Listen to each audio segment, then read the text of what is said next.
दोस्तों, जय संविधान, जय लोकतांत्रिक भारत। एक अपील, संविधान के अंदर की जानकारी जन जन तक पहुंचाने की बारी हमारी। दोस्तों, हम सभी भारतीय नागरिकों को मौलिक अधिकार अच्छे जीवन के लिए दिए गए हैं। मौलिक अधिकार न तो छीने जा सकते हैं और न ही उनका हनन किया जा सकता है किसी भी रूप में।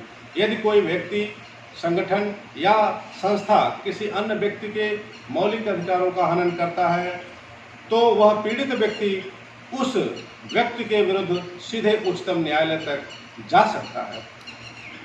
उच्चतम न्यायालय हमारे संविधान तथा मौलिक अधिकारों की संरक्षिका है।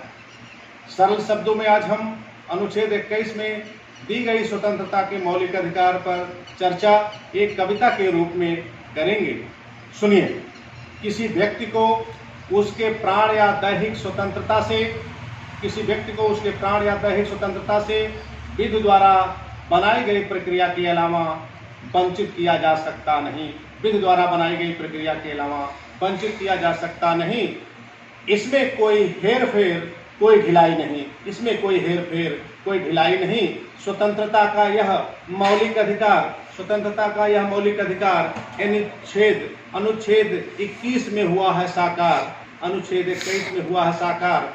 हनन जो हो जाए प्राण एवं दैहिक स्वतंत्रता का मौलिक अधिकार, तो खुला है उच्चतम न्यायालय का द्वार। तो खुला है उच्चतम न्यायालय तक का द्वार। और आगे सुनिएगा, अनुच्छेद 21 के संबंध में उच्चतम न्यायालय की व्याख्याओं में व्यक्ति के जीवन के बारे में, व्यक्ति का जीवन केवल एक जीव का अस्तित्व नहीं, व्यक्ति का जीवन केवल एक जीव का अस्तित्व नहीं, अपितु एक जीव के अस्तित्व से अधिक है कहीं। जिसके दायरे में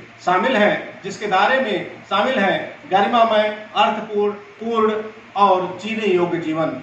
जिसके दायरे में शामिल है गरिमामय, अर्थपूर्ण, पूर्ण और जीने योग्य जीवन, ताकि हर तरह से बेहतर बन सके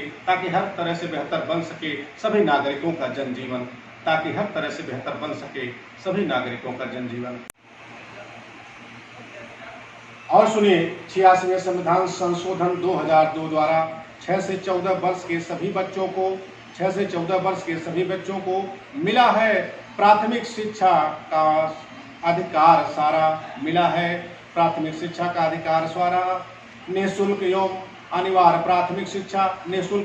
प्राथमिक शिक्षा उपलब्ध करानी होगी राज्य सरकार द्वारा, क्यों? बेहतर समाज, बेहतर राष्ट्र निर्माण के लिए, बेहतर आज और बेहतर कल के लिए। दोस्तों, अनुच्छेद 21 अपने देश के सभी नागरिकों के जीवन जीने और उनकी निजी स्वतंत्रता सुनिश्चित कराने के लिए संविधान में स्थापित किया गया है। नागरिकों को निजता का अधिकार इसी अनुच्छेद 21 द्वारा प्रदान किया गया है। बच्चों को, जो कि 6 से 14 वर्ष के बच्चों को निःशुल्क और अनिवार्य शिक्षा का प्रावधान, यानी यह मौलिक अधिकार अनुच्छेद 21 में जोड़ करके एक अनुच्छेद 21A यानी अनुच्छेद 21 कह भी कहा जाता है, शामिल किया गया है। दोस्तों, आगाज की आवाज चैनल में हम शीघ्र ही अगले मौलिक अधिकार की चर्चा लेकर हाजिर होंगे।